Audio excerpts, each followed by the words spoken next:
Gracias por acompañarnos en la entrevista en línea que transmitimos en tiempo real desde la sala de redacción de la Prensa Aráfica. Es martes 5 de febrero de 2013. Saludos a usted que nos acompaña a través de la prensaaráfica.com o nos escucha en GD Radio del grupo Dutriz. Con nuestro invitado conversaremos del estado de la agricultura, del impacto de la roya en la producción del café, por ejemplo, que es lo más inmediato, y de otros temas que tienen una relación social, pero sobre todo política, la incursión de ALBA Alimentos en el país a través del proyecto ALBA. Está con nosotros en nuestros estudios Ricardo Esmaján. Él es el expresidente de la Cámara Agropecuaria Camagro, pero actualmente es el director de actas del Consejo Ejecutivo Nacional del Partido Arena, COENA. Ricardo, es un gusto, bienvenido. William, un gustazo, gracias por la invitación. Tenía días de no compartir con usted un set de esta manera. Bueno, perfecto, gracias por tenerlo acá con nosotros. Varios temas en la discusión, Ricardo, en el análisis. Y bueno, poner en perspectiva, en principio, la evolución de la agricultura. ¿Cómo se plantea el estado de la agricultura en términos generales para que vayamos viendo los detalles después? Una de las cualidades principales que tiene la agricultura es que es un sector cuantificable. Usted en la agricultura puede determinar cómo ha sido su producción, usted puede cuantificar en base a quintales producidos, toneladas producidas, qué se importa, qué se exporta, y es una forma muy práctica de poder ir midiendo cómo crezco o cómo decrezco año con año en base a cómo cuantifico yo producciones. Muy tangible. Es muy tangible. Hay una serie de indicadores que establecen cómo ir midiendo el crecimiento tanto del PIB agropecuario como el PIB agroindustrial, y en ese sentido podemos ir a empezar a sacar diagnósticos o análisis en base a estos números que son publicados por entes oficiales como el Banco Central de Reserva. El Banco Central de Reserva año con año agarra sector por sector de la economía nacional y en base a una serie de indicadores pues establece cómo ha crecido o cómo ha decrecido la agricultura. Claro. En ese sentido vemos que recientemente el Banco Central de Reserva el año pasado sacó las tasas de crecimiento y el PIB trimestral, tanto de la agricultura, la caza, silvicultura y pesca. Déjenme decirles que el PIB de la agricultura ronda en 12%. Si usted lo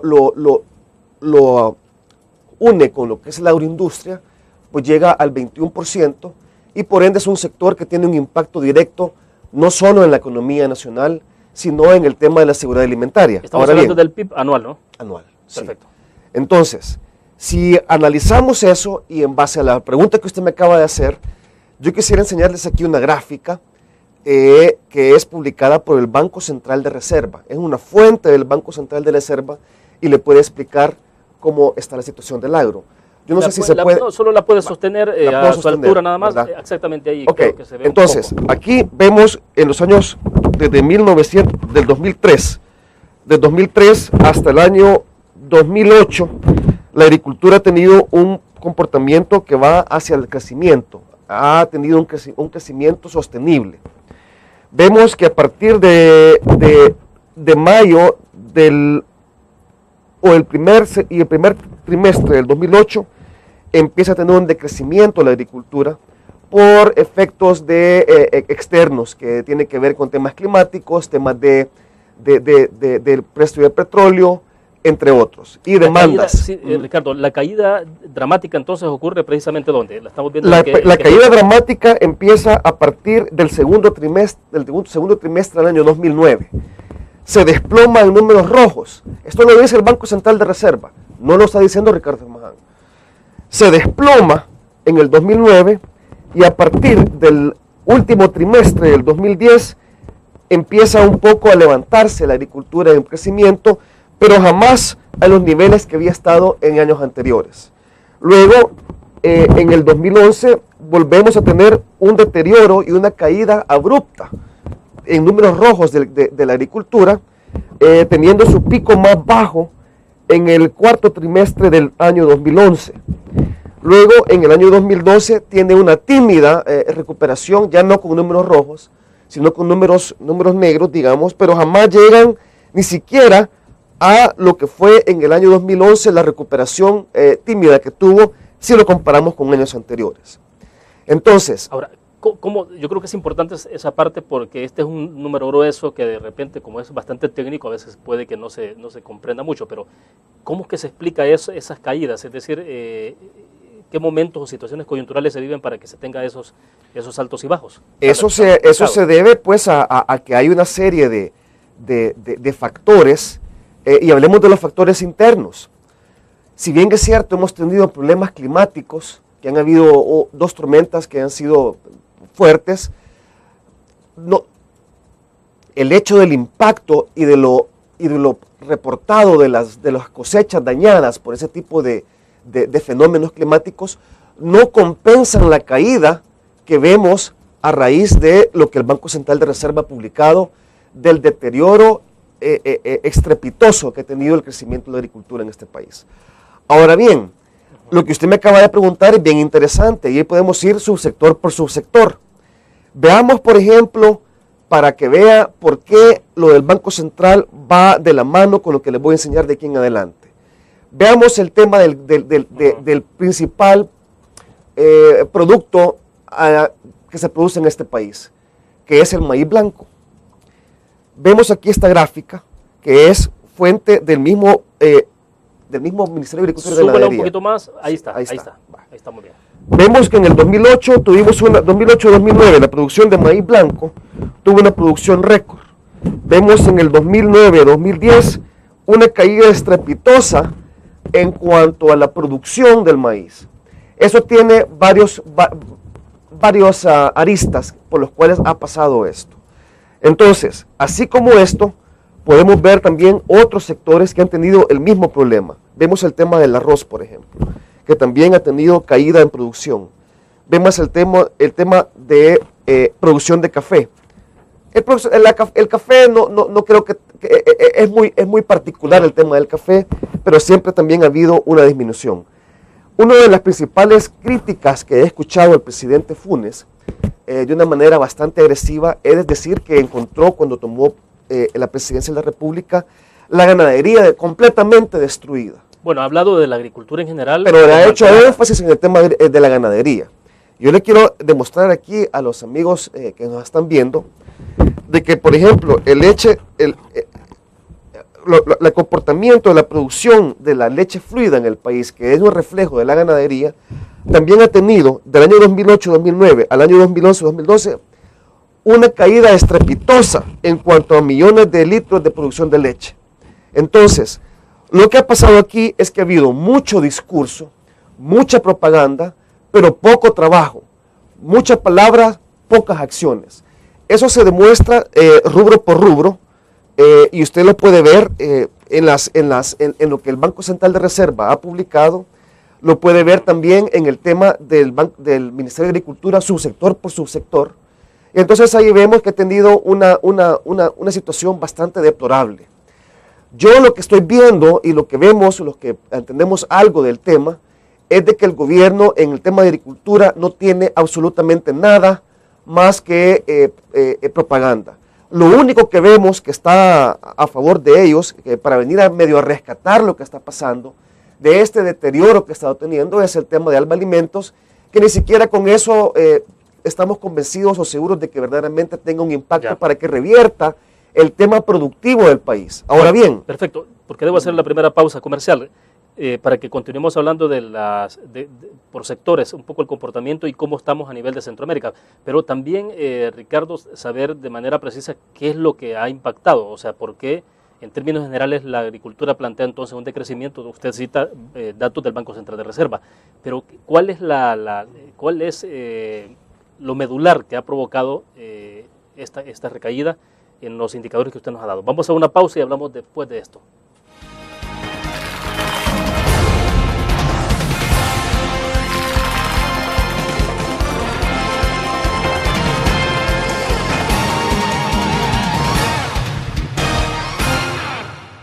Ingresa gratis a un nuevo nivel de lectura. Desde tu computadora, busca en nuestra página web el link del kiosco LPG. Regístrate y listo. Escoge tu lectura.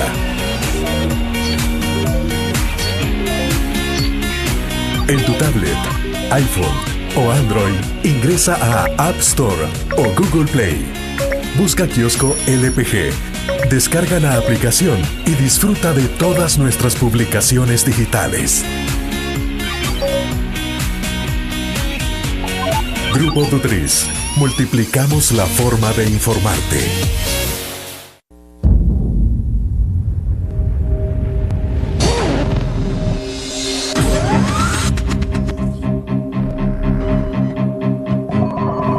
El inicio de una estrategia financiera desde los negocios y la actividad económica hacia toda Centroamérica. El Economista Regional, una revista especializada donde encuentras el panorama empresarial y los principales movimientos financieros. El Economista, el modelo regional de información económica.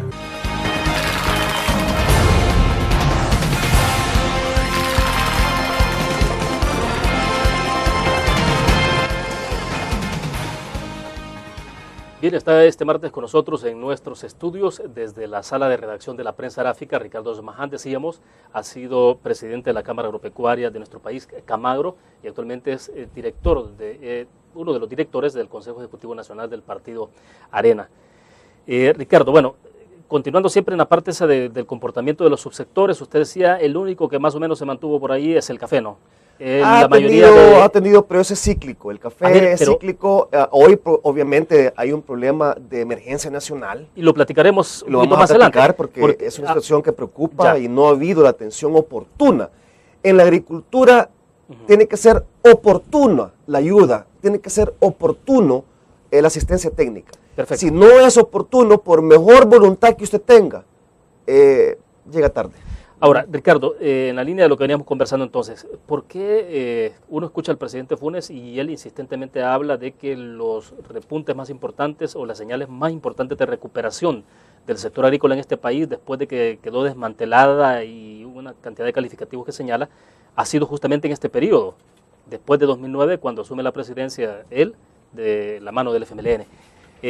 A ver, estos datos, los datos que usted maneja son oficiales. Son oficiales del Banco Central de Reserva y del Ministerio de Agricultura y Ganadería. Ya, pero entonces, ¿qué es lo que está pasando? O sea, ¿de qué país estamos hablando en materia de agricultura? Bueno, lo que está pasando con nuestra clase gobernante es de muchas palabras y poquitas acciones. Entonces, más están a puro golpe de propaganda, a puro golpe de anuncios televisivos, de campañas de radio. Pero si usted va prácticamente al campo y analiza las políticas implementadas, son bien incongruentes. Y le voy a poner ejemplos. Hablan acerca de que ha crecido aquí y que vamos a tener, usted lo oye, vamos a tener cosechas récord. Estamos viendo que ha sido totalmente lo contrario. ¿No ha habido cosecha récord en maíz, por ejemplo? Al contrario, si le acabo de enseñar a usted una caída estrepitosa de lo que es la producción de maíz en este país. En ese sentido, no ha habido una congruencia del discurso con el tema de lo que está pasando, y le voy a explicar por qué. Aquí está, mire, es el maíz. Ha habido una caída estrepitosa, no solo en el maíz, sino que también en la producción de leche fluida. Ahora, si nos puede dar el dato preciso, porque la gráfica se entiende, pero si nos da el dato para que nuestro senador... Estos son cuántos millones de quintales producidos. De acuerdo. ¿Ok? La barra más alta es 2008-2009. La barra más alta es 2008-2009. ¿Cuántos millones se produjeron entonces? Anduvieron aproximadamente como 19.5 millones de quintales de maíz producidos. En el 2008-2009 anduvieron aproximadamente entre 17.5 millones, un poquito menos, 17.4 millones. 2010-2011 anduvieron en los 16 punto y pico de millones. 2011-2012 ha bajado a 16 millones. O sea que venimos de casi 20 millones de quintales y se nos ha caído la producción a 16 millones de quintales. Pero esa caída ha sido sostenida, es decir, sostenida hacia la baja. Sostenida hacia la baja. Ahora, le voy a explicar qué está pasando. Hay que ser sinceros. ¿Ha habido un problema climático? Sí, ha habido un problema climático en el tema del maíz, pero no lo representado en cuanto a pérdidas que ha sido reportadas oficialmente no compensan esa caída dramática de lo que es el tema de la producción de maíz. A eso lo mismo va a ver usted en el tema del sorgo, en el tema del arroz, en el tema del frijol. Entonces, ¿qué pasa? Por una parte, las políticas establecidas, veamos el tema de las importaciones de maíz blanco. El maíz blanco en el país ha venido de tener importaciones anuales de 2 millones de quintales a 3.5 millones de quintales al año, pero con un agravante. La agravante es de que antes había una cláusula que se prohibía, por ejemplo, poder vender en plaza, sino que se ocupaba estrictamente para atender las necesidades de la industria nacional que requería de importaciones de maíz blanco, y hoy se va a plaza. ¿Qué ha pasado con Cuando eso? dice atender la industria, por ejemplo, de que el importador principal lo pudiera realizar Molsa, Ariza, por ejemplo. Por ahí va la cosa, Maseca y las productoras de harina de maíz en este país, que tienen un convenio establecido con la producción nacional, pero hay veces la producción nacional no llega en los volúmenes que estas empresas requieren. Vaya, pero estamos claros, mientras hay una disminución de la producción local, aumenta la importación de maíz. Exacto, pero depende cómo la ocupe, ¿verdad? Porque siempre ha sido una situación en la cual 2 millones de quintales se han importado. En el 2011 se importaron 3.5 millones de quintales y en el 2012 tenía la misma tendencia hacia el alza. El problema es que se permitió que esta importación también llegara a la venta de plaza. Eso ha venido a deprimir, por ejemplo, el precio en plaza del maíz. Tenemos un convenio que el precio del maíz anda aproximadamente por los $20 por quintal, pero si usted va a plaza, por ejemplo, al mercado, a comprar un quintal de maíz ahora, anda entre los 10 y 11 dólares el quintal. Eso es por el tema de la situación de la importación y la venta en plaza. A ver, hay otra política que ha venido a golpear directamente, y es el tema de la entrega de los paquetes de semilla mejorada a los productores. A ver, solo tengo una pregunta antes de que lleguemos al tema de los paquetes. ¿Cuánto es el promedio de lo que gasta gasta un agricultor, por ejemplo, para producir un quintal de maíz? Es decir, ¿cuál debería ser el precio que él debería tener en mercado para poder costear el gasto en producción y que a la vez le sea un poco rentable pues, para poder sobrevivir, que es la clave, ¿no? Anda por los 14, 15 dólares el quintal. Ya con 14, 15 dólares el quintal ya es un precio que les encanta a los señores del gobierno, es decir, precio justo, ¿verdad? Y ahí el productor pues saldría bien. Obviamente hay ciertos factores que se tienen que analizar,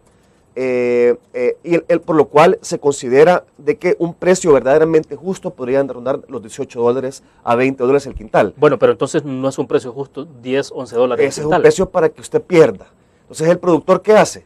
El productor lo que hace es mejor no vender, guarda su grano, su maíz, porque al venderlo pierde dinero. Entonces, aquí vienen políticas que no se han aplicado, como por ejemplo la política del manejo post cosecha. En el manejo post cosecha los productores andan perdiendo alrededor del 30% de su producción. Ha habido en el pasado políticas que han repartido a estos mismos beneficiarios de los paquetes de las semillas silos. Son pequeños silos que tienen un almacenamiento aproximadamente de entre 18 a 20 quintales, que le permite al productor no solo guardar para su consumo familiar, sino poder sacar al mercado su producción cuando tenga mejores precios. Pero ¿qué pasa ahorita? Ahorita ir a sacar al mercado un producto en el cual yo voy a perder al venderlo no tiene razón de ser. Y eso es lo que está pasando. Y uno de los factores principales que ha pasado ha sido por el incremento de las importaciones del maíz blanco en este país y por haber permitido que ese maíz blanco se pueda vender en plaza. Eso ha venido a deprimir el precio del maíz en el país. O sea, la importación de maíz siempre ha habido. Importación de maíz siempre ha habido. Se ha tenido. Eso, o sea, el pecado no es que se esté importando maíz, sino que se esté utilizando para la comercialización. Exacto, en plaza, a la venta del mercado, digamos, ¿verdad? Entonces eso es lo que yo creo, eso es lo que definitivamente ha venido a tener un impacto. Ahora, pero no es normal esto, Ricardo, cuando, por ejemplo, se tienen problemas de sequías o graves inundaciones, la cosecha se viene abajo, entonces te dice, bueno, hay que compensar el déficit local. ¿Se ha tenido déficit o no? Porque eso es lo que de alguna manera ayudaría a tener luces más claras. Si ha habido déficit por la cuestión climática y entonces usted dice hay que tomar medidas emergentes y entonces hay que importar más grano y dejar que se meta al mercado. Pregunto. Cuando inicié mi intervención dije de que en efecto se reconocía de que habían habido dos importantes tormentas en el país que sí golpearon el tema de la producción. Pero al analizar los números de los quintales reportados oficialmente perdidos no compensa con la caída estrepitosa que ha tenido el maíz. En ese sentido, tampoco compensa de que usted permita que vaya a plaza eso. ¿Se exageró entonces el número o cómo es la cosa? O se exageró para no oficializar una mayor pérdida de lo que verdaderamente era, o no sé qué pasó ahí. Pero la pérdida que reportan con estas dos tormentas es una pérdida que no viene a ser un factor que venga a justificar la caída de la producción como se está viendo y como lo reporta el mismo Ministerio de Agricultura y Ganadería. Debo hacer una pausa. Cuando regresemos, dígame usted entonces cuáles son los correctivos que deberían aplicarse. Sí, que no han venido a ser correctivos, aquí han venido a empeorar la situación y quiero tocar el tema. Perfecto. Cuando regresemos después de la pausa comercial, volvemos. Eso escribí hoy.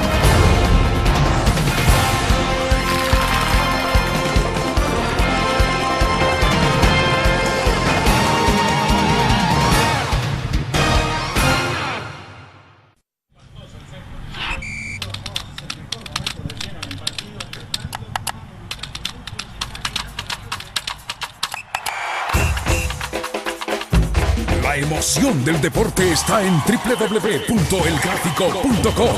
Ingresa al nuevo escenario deportivo y descubrí toda la pasión del deporte. Fotos, videos, fichas y resultados de las mejores ligas del mundo. Elgráfico.com. Conectados por deporte. Una nueva forma de vivir la información. GDA Live de Grupo Dutriz. Ingresa a App Store o Google Play y descarga gratis la aplicación GDA Live. Ahora busca en nuestros periódicos y revistas los iconos de GDA Live. Enmarca la imagen dentro de tu pantalla para animarla. Toca 2 veces la imagen para vivir la información en pantalla completa. Y recuerda que en el código ALIVE de la portada estaremos actualizando nuestras noticias. Con GDA Live, vive la información.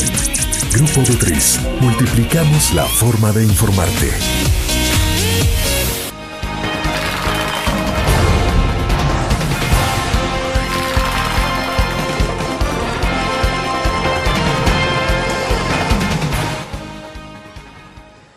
Ricardo, pero bueno, entonces, para terminar un poco de dibujar el panorama y nos quedamos en el caso del maíz, porque me parece que es, claro, es parte de la canasta básica de nuestra población, ¿no? Importantísimo, y ahí es clave. Hay un atentado que está pasando con el tema también, pero lo vamos a discutir, nada más que usted me...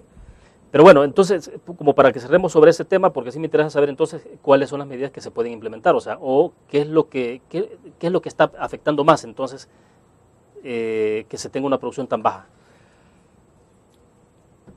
Aquí ha habido una situación mediática que hablan sobre el tema de la semilla criolla, que la semilla criolla la vamos a producir y que ya no vamos a importar semilla, porque aquí podemos ser autosuficientes. Eso técnicamente es imposible. Venir a condenar a nuestros productores a que solo ocupe semilla criolla es condenarlos a que su producción se venga totalmente para el suelo. Aparte de eso, es técnicamente imposible que seamos autosuficientes en la producción total de la semilla que requiere el país para poder sembrar la cosecha de maíz durante todo un año. En ese sentido, vemos temas bien puntuales de cuál es la política que está pasando ahorita.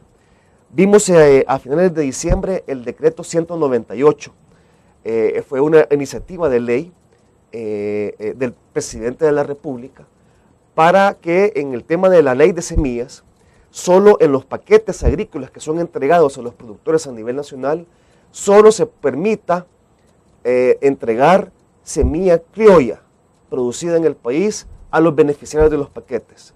Y prácticamente prohíbe que dentro de esos paquetes puedan introducirse semilla híbrida importada con una genética mucho más superior de lo que es una semilla criolla. Entonces, ¿qué pasa? Usted puede tener, por ejemplo, una semilla criolla, una semilla que no sé qué condiciones van a tener, aunque hay semilla nacional que es muy buena, que consta. Que muy resistente. Aquí hay productores nacionales de semilla nacional que son muy buenos. Pero técnicamente y a nivel histórico, la proporción ha sido 60% semilla nacional y un 40% de semilla híbrida importada, con una genética superior. Entonces, ¿qué pasa? Usted con una semilla criolla en una manzana, usted puede tener posiblemente una producción que ronda los 18 o 20 quintales. Pero con una semilla de nueva generación, con una genética superior, usted en ese mismo espacio de tierra, usted puede llegar a tener producciones de entre 80 a 90 y dependiendo de la situación de la tierra, hasta 100 quintales en el mismo pedazo de tierra que le estoy diciendo que es una manzana. Ahora, ¿y esto está haciendo la diferencia únicamente la semilla? La semilla. Es decir, o sea, estamos hablando del mismo terreno, con las mismas condiciones de fertilidad o precariedad de fertilidad, lo que sea, pero estamos hablando de solo cambiando la semilla. Superficie, solo con cambiar la semilla. Usted puede tener ese tipo de diferencias. Obviamente, hay de tierras. O sea, usted no puede pretender una producción de la que le acabo de mencionar en ladera, por ejemplo. Pero puede ser más adaptable en algunos casos Pero a la semilla criolla. Hay, por ejemplo, y lo vamos a ver con otra gráfica del censo agropecuario. Entonces, venir por decreto a decirle, yo le prohíbo de que usted le ponga al agricultor dentro de los paquetes que yo le voy a entregar semilla híbrida. Usted está condenándolo por decreto a que su producción se venga para abajo. Si ya al principio vimos que ha venido en caída libre la producción de maíz, con ese tipo de políticas vía decreto legislativo, impuesto por una iniciativa de ley de la Presidencia de la República, yo no sé cómo es que se han venido a poner la soga al cuello, y les voy a explicar por qué. Esa relación que ha habido históricamente en la entrega de los paquetes agrícolas de 60-40 también se debe a que no somos autosuficientes en cuanto a la producción de semilla del país para entregar en los paquetes, para ser vendida a los productores. Siempre hemos tenido que importar para complementar la entrega o la venta de la semilla, ya sea vía paquete, subsidio dado por el gobierno, o lo que yo compro en los agroservicios. Venir a pretender de que el país va a producir el 100% de la semilla que el país requiere es estarse engañando, porque es imposible, no ha habido ese tipo de condiciones. Pero lo más grave de esto es, ¿por qué si voy a ayudar yo como gobierno, voy a condenar a mi productor a que no tenga producciones récords, por ejemplo? Aquí hay aproximadamente 18 empresas, 18 asociaciones, entre empresas y asociaciones que producen semilla nacional. No sé cómo son todas, yo conozco unas 5 o 6 que me consta que son muy buenas, pero las otras no sé qué tipo de semilla es. El productor sabe la semilla que tiene que utilizar, y el productor le preocupa que en base a ese decreto político le van a dar una semilla de grano que no tenga una mayor impacto en su producción. El productor sabe cuando le dan una semilla de una genética bastante potente, en la cual sabe que en la producción va a tener suficiente maíz tanto para poder alimentar a su grupo familiar como para poder vender. No es lo mismo que yo en la misma pedazo de tierra tenga una producción de 18 quintales a que en el mismo pedazo de tierra yo pueda tener producciones de 50, 60, 70, 80 quintales, dependiendo de las condiciones de fertilidad y de las condiciones de suelo por zona geográfica. Ahora bien, ¿en qué momento, Ricardo, perdone, en qué momento se comienza a establecer ese requisito de que en los paquetes únicamente se vaya? Para este ciclo agrícola. ¿Cuándo veremos entonces el resultado de esto? Al final o las consecuencias positivas o negativas, al pero final ¿cuándo de las veremos? año, cuando empecemos a contar ya la producción nacional. Yo creo que los mismos productores, tanto del FMLN, están pegando el grito en el cielo, porque están previendo que va a haber una caída en la producción que ronda los 7 millones de quintales. Ya vimos que cayó, ¿verdad? Aproximadamente a ese nivel de volumen. Ahora se espera que caiga aún más.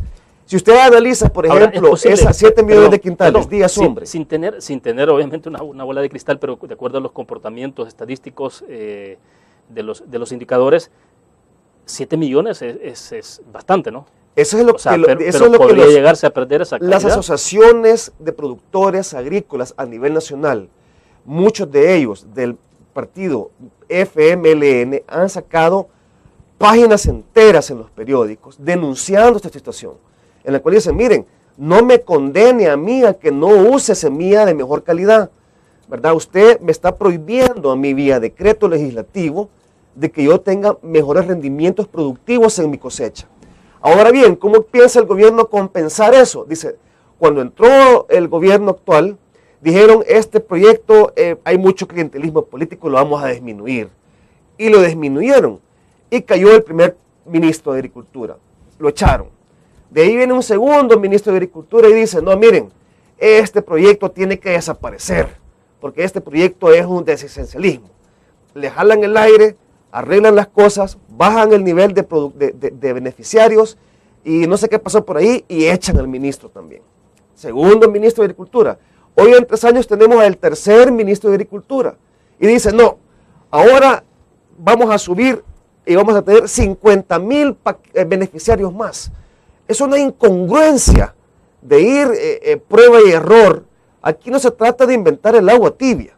Aquí sabemos bien y se ha tenido bien claro quiénes son los que verdaderamente tienen que ser beneficiados.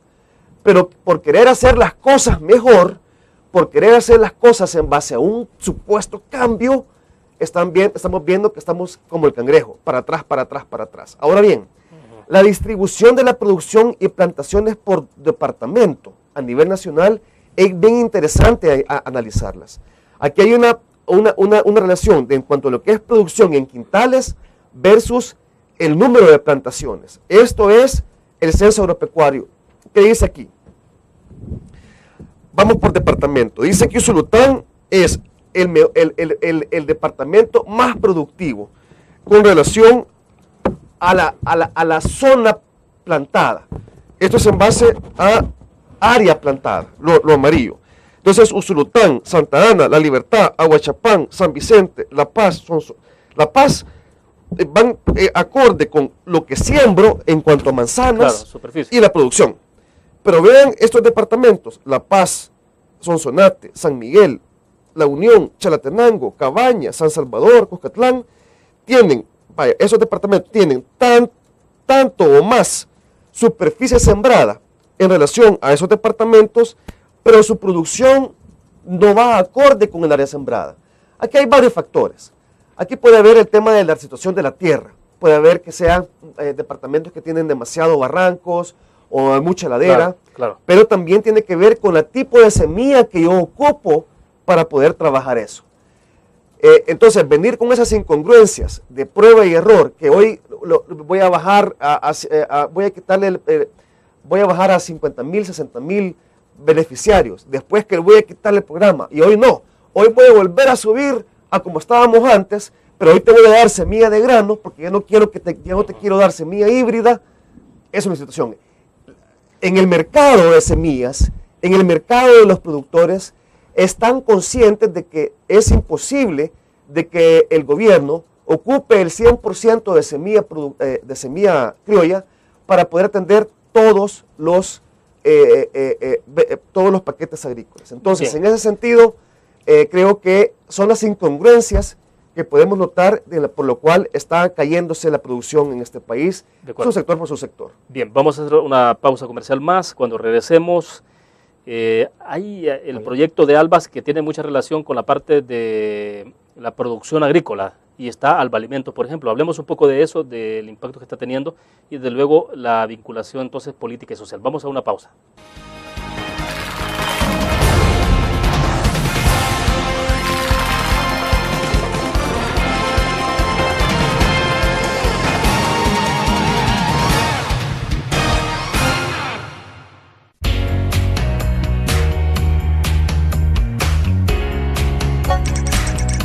Cada momento, donde quiera que estés, te damos el mejor contenido en diferentes plataformas.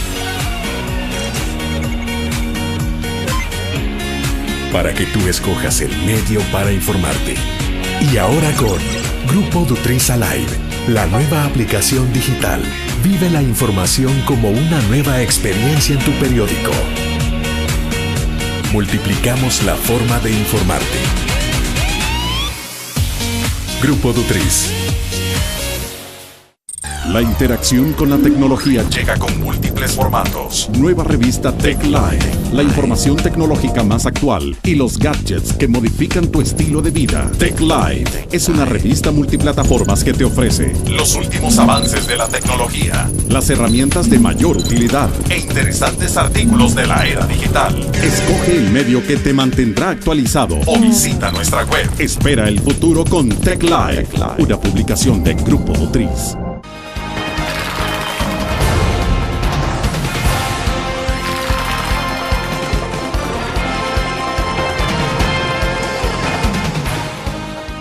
Bueno, estamos transmitiendo en vivo desde la sala de redacción de la Prensa Aráfica. Está con nosotros Ricardo Esmaján. Él es expresidente de Camadro y actualmente es uno de los directores del Consejo Ejecutivo Nacional del Partido Arena.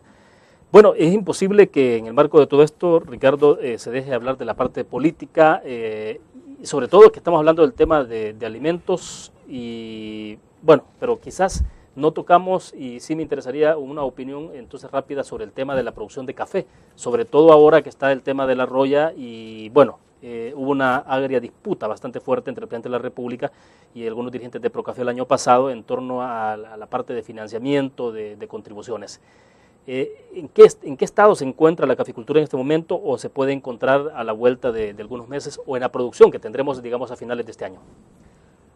Veamos las actitudes. Y por eso es que dice uno, mire, ¿y cómo no se le va a derrumbar el sector agropecuario a este gobierno con las actitudes que tiene? Cuando se puso el grito en el cielo y la alarma roja de que había roya en el país, la respuesta que tuvo el ministro era que eran mentiras, que eran puros chambres de los medios de comunicación. Ahora, esos chambres resultaron que no eran tan chambres, sino que era cierto. Entonces, aquí lo que pasa es de que hay una fundación que se ha creado desde hace varios años, en el cual es financiada con la exportación del café producido por los productores de café en este país, que aportan 50 centavos por quintal de café, que va a una cuenta, y esa cuenta pues se licita y se le otorga, en este caso, a Procafé.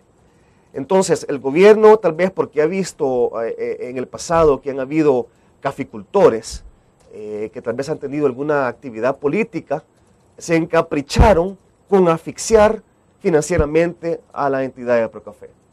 Hoy se escudan en que no le otorgan el café como se hacía antes, porque dice que tienen que hacer licitaciones. Licitaciones que nunca las hacen. Están violando lo que es el tema de la ley LACAP porque no proceden a hacerlo. Dicen que lanzaron la licitación pública y que solo Procafé licitó. Y ahí se han quedado. Entonces, la ley LACAP le da un procedimiento en el cual tiene que haber una segunda convocatoria, después tiene que haber una tercera convocatoria para hacer una contratación directa. Hay un procedimiento de ley que no lo están haciendo, porque es un encaprichamiento político en contra de la institución. Pero miren, es como escupir para arriba y que le caiga la escupida en la cara. Eso es exactamente lo que está pasando con el tema de la roya en el café. La institución que técnicamente estaba habilitada y capacitada para poder atender ese tipo de situaciones, la tienen asfixiada por un capricho y que no la sacan, no ocupan los procedimientos que establece la ley LACAP para poder adjudicar. Aparte de lo que es Procafé en este país, ¿quién pudiera venir a tener el expertise, el conocimiento, la asistencia técnica y científica? No existe, a menos que contratemos a nuestros competidores como Ana Café en Guatemala u otro competidor nuestro de la misma categoría en otro país centroamericano. Entonces ahora están corriendo y improvisando en el camino. Dicen, no, hoy vamos a contratar a técnicos, hoy vamos a conseguir 3 millones para dar la roya, para fungicidas y otras cosas. Se le dijo oportunamente a este gobierno de que había una situación en la roya. ¿Cuál fue lo que dijeron? Miren, ustedes son unos chambrosos. Así lo dijo el ministro, aquí lo tengo yo establecido, que eso es un chambre de la prensa. Y se escuda en forma oficial que el tema es chambre de prensa escrita, dijo. Oportunamente se le dijo, pero como están con aquel hígado de que quieren oficiar a Procafé, se les vino encima el tema de la roya. Entonces, que no me vengan a decir a mí ahora de que hoy se están haciendo las cosas.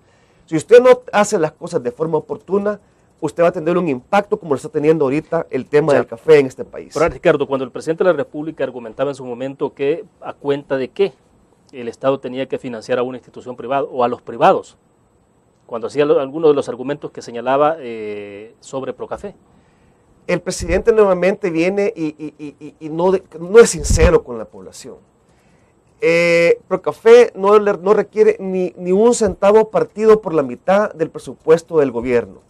Son fondos privados aportados por los productores que aportan 50 centavos por quintal, en lo cual pues hay una cuenta específica para eso, y ahí está ese dinero. Esperemos que ahí esté, pero venir a decir aquí que el gobierno le está subsidiando o dándole a un ente privado es un encaprichamiento, como le decía, ¿verdad? Es triste, verdaderamente da tristeza, que es más importante atacar de esa manera o asfixiar a los que supuestamente ven, como dicen, ver fantasmas en instituciones que son importantes para el país. Es mejor o prefieren asfixiarla, acabársela, independientemente que el parque cafetalero se esté incendiando. Ellos prefieren mejor con su hígado acabarse eso, independientemente que el tema del café se venga para abajo. Ahora, si desde hace meses se le viene diciendo, hoy en enero, ya tardíamente han dicho no, han conseguido $3 millones vía Asamblea Legislativa con un préstamo para atenderlo. Bueno, ya se les dio la plata y ni aún así han empezado a otorgarle a los parques cafetaleros la asistencia técnica y los agroquímicos que se requieren para poder hacer una lucha frontal con la roya. ¿Qué va a pasar? Lo que va a pasar es que en la próxima producción de café vamos a tener el problema, como hemos visto en el maíz, que va para abajo, para abajo, para abajo, para abajo, por una situación caprichosa de asfixiar a Procafé financieramente. Vamos a ver una caída estrepitosa en la producción del café.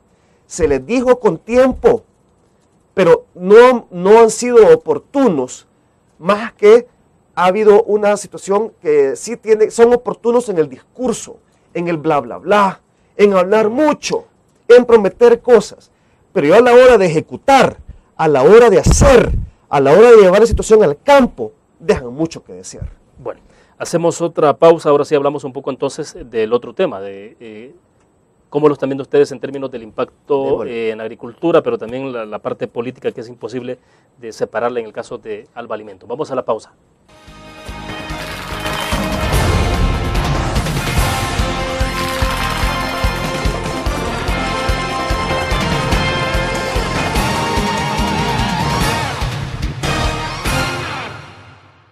Un graficionado no olvida la historia, y aunque perdió una y otra vez, no perdió el orgullo. El graficionado se levantó entonando su grito de batalla, respirando gritos de gol y celebrando las épicas victorias. Un graficionado cree en la magia de la camiseta y mantiene viva la ola de fe, porque el graficionado sueña con volver a un mundial. El gráfico lo hacemos por deporte. Cada momento, donde quiera que estés, te damos el mejor contenido en diferentes plataformas para que tú escojas el medio para informarte. Y ahora con Grupo Nutrisa Live, la nueva aplicación digital. Vive la información como una nueva experiencia. Multiplicamos la forma de informarte. Grupo Nutris.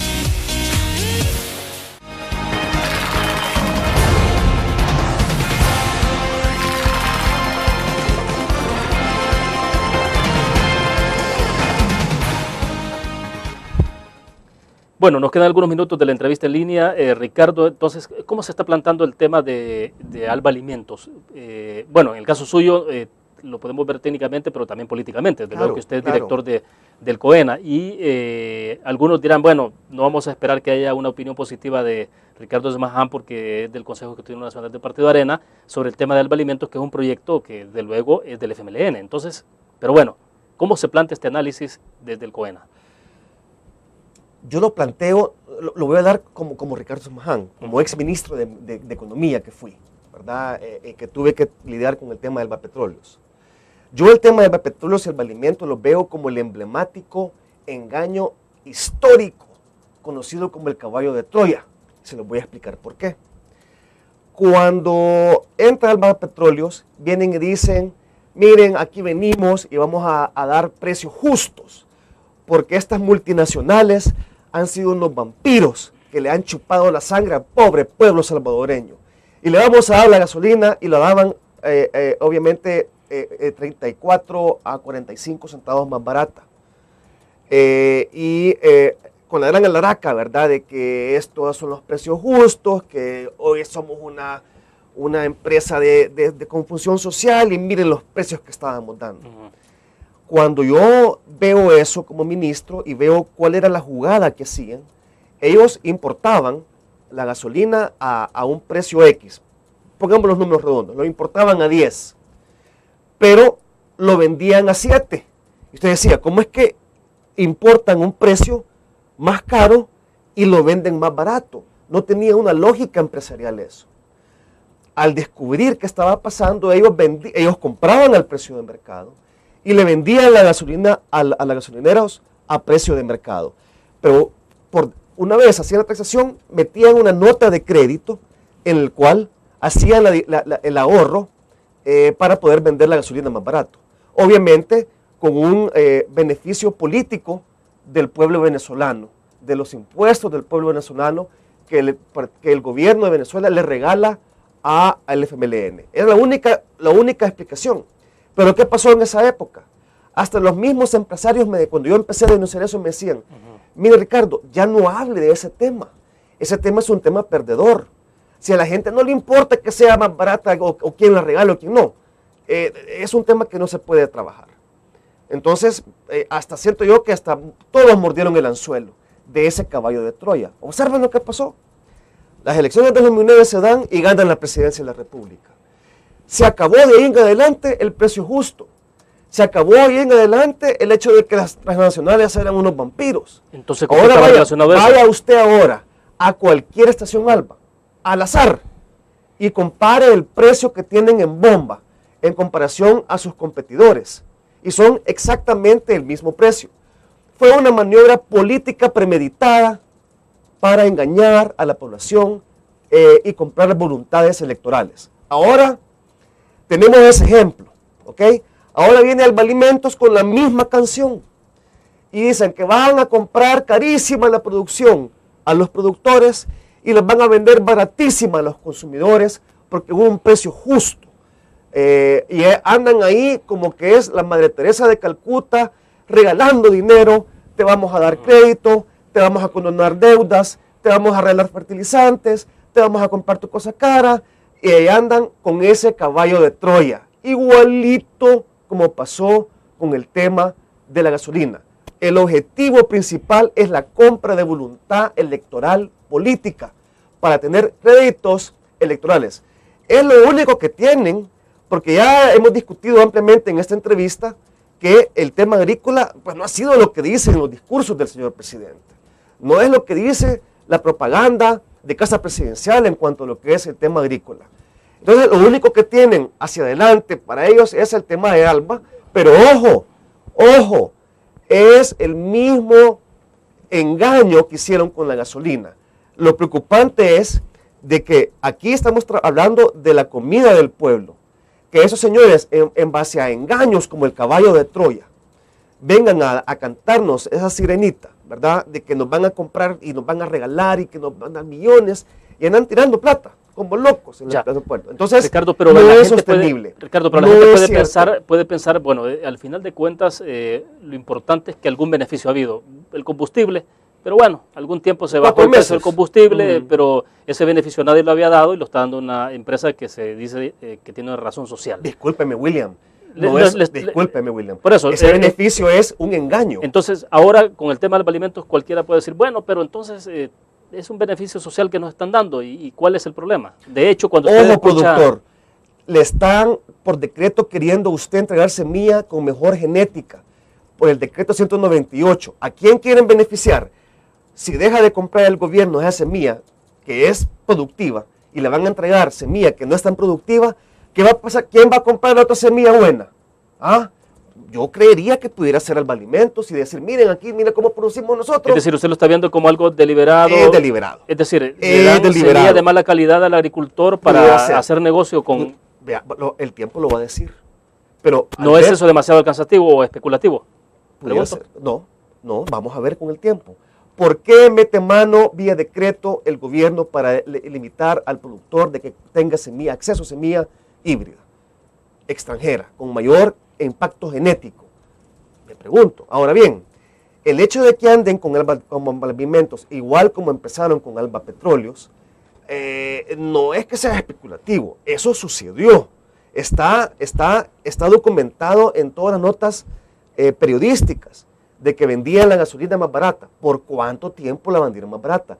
¿Por cuánto tiempo van a andar con esa situación en el campo, regalando a diestra y siniestra? Yo creería que es para buscar y comprar voluntades políticas para tener réditos electorales. Bueno, de cara a las elecciones de 2014. Por supuesto.